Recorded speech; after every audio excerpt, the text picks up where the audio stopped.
विद्यार्थी मित्रांनो, सह्याद्री ट्युटोरियल्समध्ये तुमचं स्वागत आहे। आजच्या लेक्चरमध्ये मी कोनिकल पेंडुलम चे न्यूमेरिकल्स घेणार आहे, लक्षात घ्या। आणि पॉइंट काय बघा की टेक्स्टबुक मधले न्यूमेरिकल्स तुम्ही जर बघितले ना तर ते 100% टफ आहेत, लक्षात घ्या। आणि तुम्ही जर बोर्डचे PYQs बघितले तर त्यात आलेले क्वेश्चन हे इझी असतात, व्हॅल्यू सोप्या दिलेल्या असतात, इवन लॉग टेबलची सुद्धा गरज लागत नाही, लक्षात घ्या, मॅक्सिमम केसेसमध्ये। मग मेन पॉइंट काय की आता कोनिकल पेंडुलमचे जास्त प्रॉब्लेम नाहीत आपल्याकडे, म्हणूया आपण। पुस्तकात तर एकच आहे नवीन पुस्तकात, आणि त्याच्यानंतर जे PYQs आहेत त्यातले आहेत 2-3 आहेत। पण जास्तीत जास्त प्रॉब्लेम सॉल्व्ह करण्यापेक्षा जर आपल्याला फॉर्म्युले सगळे लक्षात राहिले तर कोणताही प्रॉब्लेम दिला तरी जमेल ना। मग आपण काय करूया की फॉर्म्युले पुन्हा एकदा रिवाइज करूया कोनिकल पेंडुलमचे। आता कोनिकल पेंडुलम म्हटलं की नाही बाळांनो, फिगर तर तुमच्या लक्षात येईलच पटकन की ही लेंथ ऑफ द स्ट्रिंग आहे आणि हे हॉरिझॉन्टली असं सर्क्युलर मोशन करतोय, बरोबर आहे। आता ही जी आहे ना लेंथ ऑफ स्ट्रिंग आहे, स्ट्रिंगमध्ये टेन्शन जे आहे त्याला आपण T नॉट म्हणूया, बरं का, लक्षात घ्या। T नॉट म्हणजे काय, टेन्शन इन द स्ट्रिंग। त्याचे कॉम्पोनंट, हा कॉम्पोनंट आहे तो T cos थीटा, तर हा जर थीटा असेल तर हा थीटा ही त्याची ॲडजसंट साईड आणि हा आहे T cos थीटा। आता conical pendulum, simple pendulum, angle of banking हे सगळं मी डिटेलमध्ये बरेचसे व्हिडिओ अगोदर तयार केलेत, ह्या गेल्या 2-3 आठवड्यात म्हणूया आपण। डिस्क्रिप्शनमध्ये त्याची लिंक मी देतोय, तुम्ही जर थेअरी परफेक्ट केली नसेल तर ते व्हिडिओ अगोदर बघा आणि मग न्यूमेरिकल सॉल्व्ह करा, हे लक्षात घ्या। बरं, आता T cos थीटा हा वेटला बॅलन्स करतो, वेटचा फॉर्म्युला काय सांगा, mg। आणि जो दुसरा कॉम्पोनंट आहे T sin थीटा तो नेसेसरी सेंट्रिपिटल फोर्स प्रोव्हाइड करतोय। पण मला इथं लिहिलं पाहिजे T नॉट आणि इथं पण T नॉट, कारण टेन्शनला तर मी T नॉट हे सिम्बॉल वापरतोय नोटेशन, कारण पिरियॉडिक टाइमला मी कॅपिटल T वापरणार आहे। ओके, आता नीट लक्ष द्या मी काय सांगतो ते। हा कॉम्पोनंट काय प्रोव्हाइड करतोय, सेंट्रिपिटल फोर्स। म्हणजे मी असं लिहू शकतो की T नॉट साइन थीटाची व्हॅल्यू mv²/r आणि T नॉट कॉस थीटाची व्हॅल्यू वेटला बॅलन्स करतोय ना, म्हणजे मला इथं mg मिळेल। दोघांचा जर मी रेशो घेतला तर T नॉटला T नॉट काय होतील, कॅन्सल, आणि मला टॅन थीटाची व्हॅल्यू मिळेल v²/r ची। टॅन थीटाची व्हॅल्यू काय मिळाली मला, v²/r ची। मग मला v ची व्हॅल्यू काढता येईल √rg tan theta, cross multiplication केलं, स्क्वेअर रूट काढलं तर मला v ची व्हॅल्यू मिळेल √rg टॅन थीटा। हे एक लक्षात घ्या बरं का। पण मी याला इक्वेशन 1 म्हणतोय बरं का, टॅन थीटा = v²/r। जरा फिगरकडे बघा, लक्षात घ्या की ही लेंथ L आहे, ही h असणार आहे, आणि हे जो हॉरिझॉन्टल सर्कल आहे त्याची ही रेडियस असणार आहे।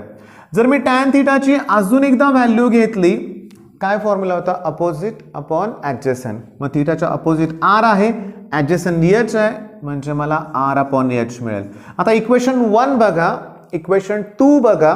ओके, त्यांना दोघांना मी कंपेअर केलं तर मला असं मिळेल की v²/rg दॅट = r/h। आणि जर मी v²/r अशी जर व्हॅल्यू घ्यायचं म्हणलं तर मला rg/h मिळेल। हे मी एक्सप्लेन करेन ना तुम्हाला थोड्याच वेळात, लक्षात घ्या। आता ऐका मी काय करतो ते पण मी तुम्हाला सांगतो। हे दोन इक्वेशन्स आहेत माझ्याकडे, T sin थीटा आणि T cos थीटा। मी आता ना त्यांना स्क्वेअर करून त्याची ॲडिशन करतो, म्हणजे मी T नॉट साइन थीटाचा स्क्वेअर मध्ये, म्हणजे मी T नॉट कॉस थीटाचा स्क्वेअर मी ॲड करतो। ओके, आता लक्ष द्या, समजून घेण्याचा प्रयत्न करा। याची व्हॅल्यू आहे mv²/r, म्हणजे ते मी ब्रॅकेटमध्ये लिहितो mv²/r त्याचा स्क्वेअर। T cos थीटाची व्हॅल्यू आहे mg त्याचा स्क्वेअर। आता एक शांतपणे बघा, ह्याचा दोघांचा स्क्वेअर मला केला पाहिजे, म्हणजे T not square sine square theta, T not square cos square theta.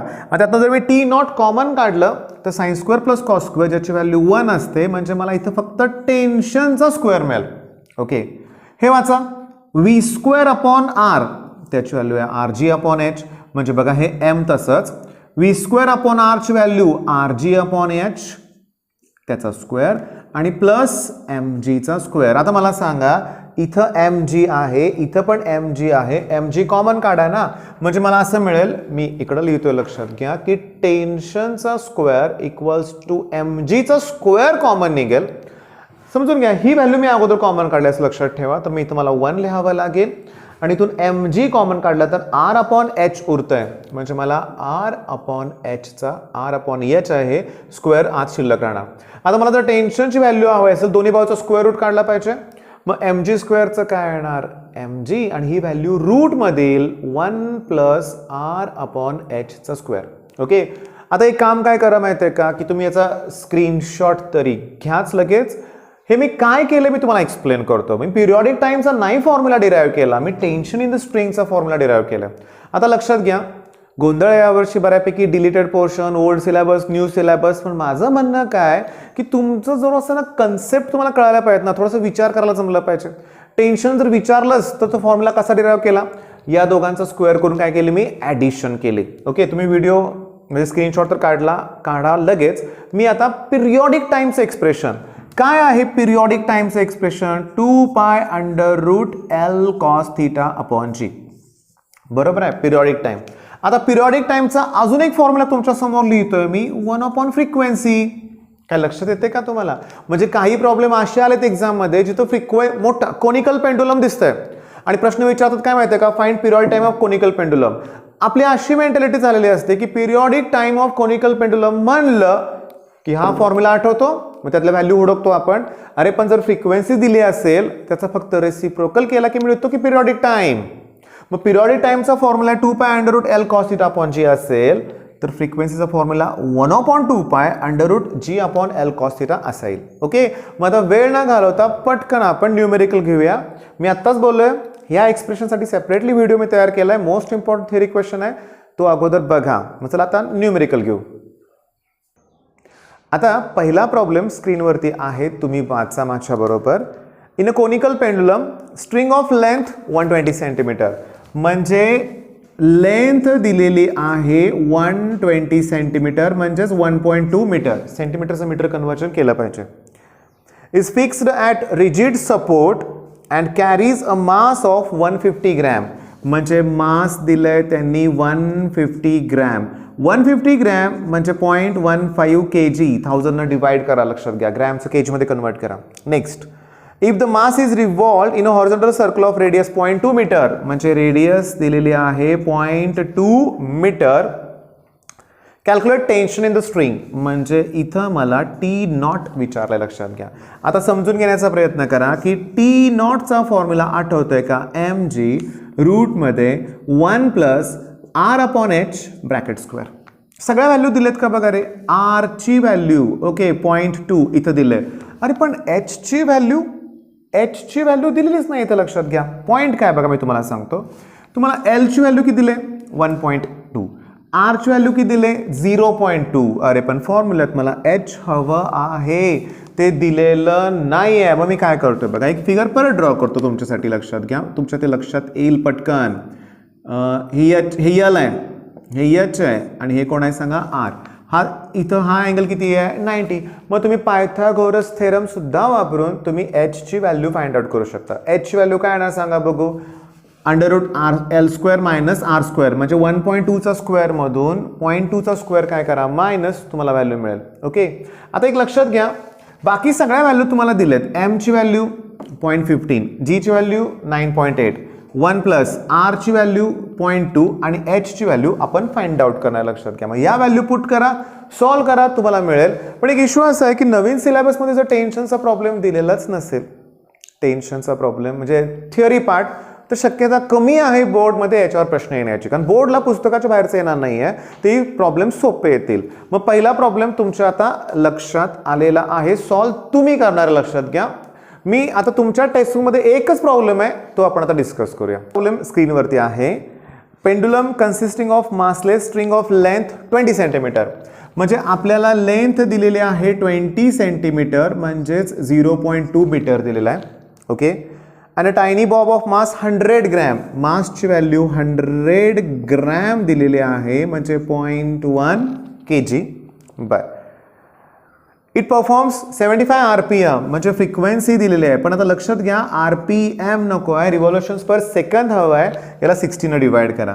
जेव्हा तुम्ही 75 ला 60 न डिवाइड करा, 50 न डिवाइड करा, म्हणजे 5/4 हर्ट्ज तुम्हाला एन ची व्हॅल्यू मिळेल. आणि विचारलंय कायनेटिक एनर्जी आणि increase in gravitational potential energy. Kinetic energy and increase in gravitational potential energy. आता कायनेटिक एनर्जी काढायचं असेल तर फॉर्म्युला काय, हाफ mv², बरोबर आहे, हाफ mv². एम माहिती आहे, वेलॉसिटी माहीत नाही आहे. इथं टेन्शन नाही विचारलं, पिरियॉडिक टाइम नाही विचारला, लक्षात घ्या. बाकीच्याच गोष्टी विचारल्यात, kinetic energy, gravitational potential energy मधलं विचारलंय. आता मी तुम्हाला सांगतो काय ते बघा. सुरुवात करूया आपण, पिरियॉडिक टाइम काढूया. फॉर्म्युला असतो फ्रिक्वेन्सीचा रेसिप्रोकल, म्हणजे मला 4/5 हर्ट्स मिळेल. हर्ट्स नाही, पिरियॉडिक टाइम आहे म्हणजे सेकंड. ओके, आता पिरियॉडिक टाइमचा फॉर्म्युला वापरूया आपण की T = 2π √L cos θ upon G. Square करूया. T² = 4π² L cos θ upon G. Issue काय?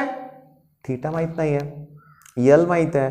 मग मी क्रॉस मल्टिप्लिकेशन केलं इथं तर मला थीटाची व्हॅल्यू काढता येईल. मी नुसतं तुम्हाला हिंट देणार आहे बघा, लक्षात घ्या. हिंट म्हणजे बघा की मी काय करतोय की T² × G divided by 4π² L T² × G upon 4π² equals to cos θ.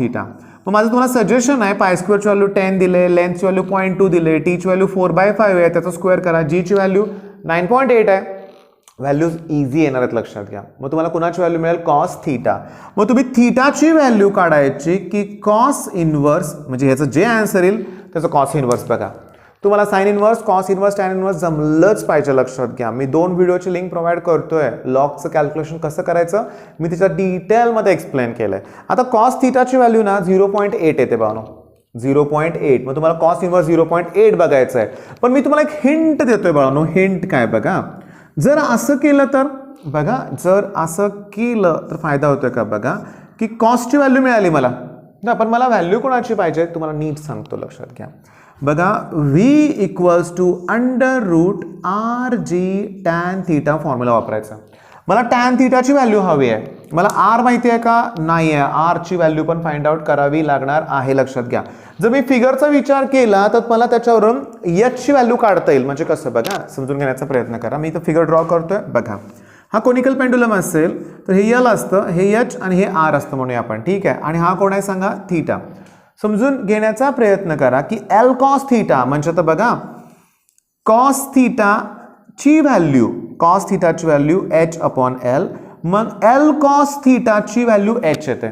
आणि मी इथं सुद्धा L cos θ ची व्हॅल्यू काढू शकतो. म्हणजे काय करतोय बघा मी, हे आपलं इक्वेशन 1. पुस्तकातले प्रॉब्लेम खरोखर किचकट आहेत बाळांनो, तुम्ही माझ्यावर विश्वास ठेवा बरं का. हे असले प्रॉब्लेम एक्झाममध्ये नाही येत, इझी येतात, हे लक्षात घ्या. ओके, पण आता हे केलं पाहिजे, आता घेतलंय तर.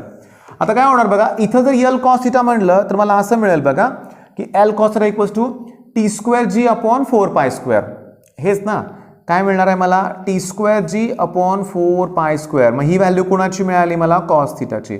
जर मी या दोन इक्वेशनला कम्पेअर केलं, T² माहित आहे, G 4π² माहित आहे, तर कुणाची व्हॅल्यू मिळेल?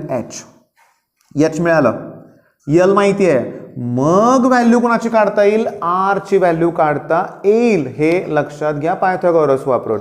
आणि त्यानंतर तुम्ही काय करू शकता लक्षात घ्या. मग एकदा R माहिती आहे, G माहिती आहे, आता tan θ उरलंय, अजून कॉम्प्लिकेटेड आहे.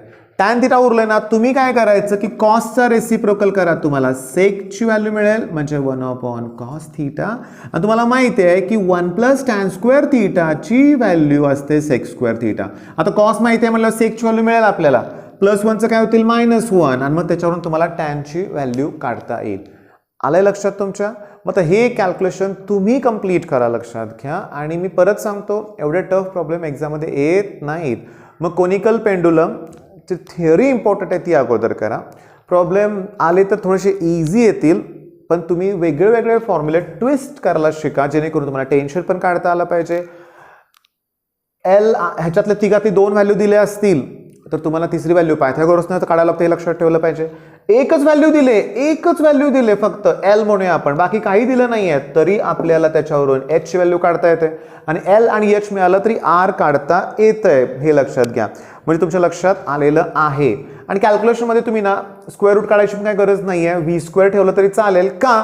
कारण कायनेटिक एनर्जीमध्ये फॉर्म्युला असतो ½ mv².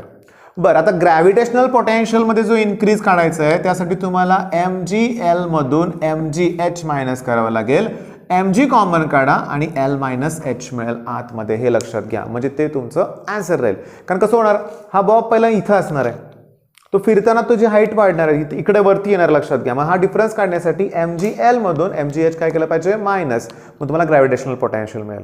विद्यार्थी मित्रांनो, थोडासा मला माझ्या मनासारखा नाही झाला असा व्हिडिओ वाटतोय, टफ प्रॉब्लेम असल्यामुळं. इथून पुढे मात्र आपण PYQ वरती जास्त फोकस देऊया, हे लक्षात घ्या. ठीक आहे, मग करा अभ्यास. बेस्ट ऑफ लक. धन्यवाद.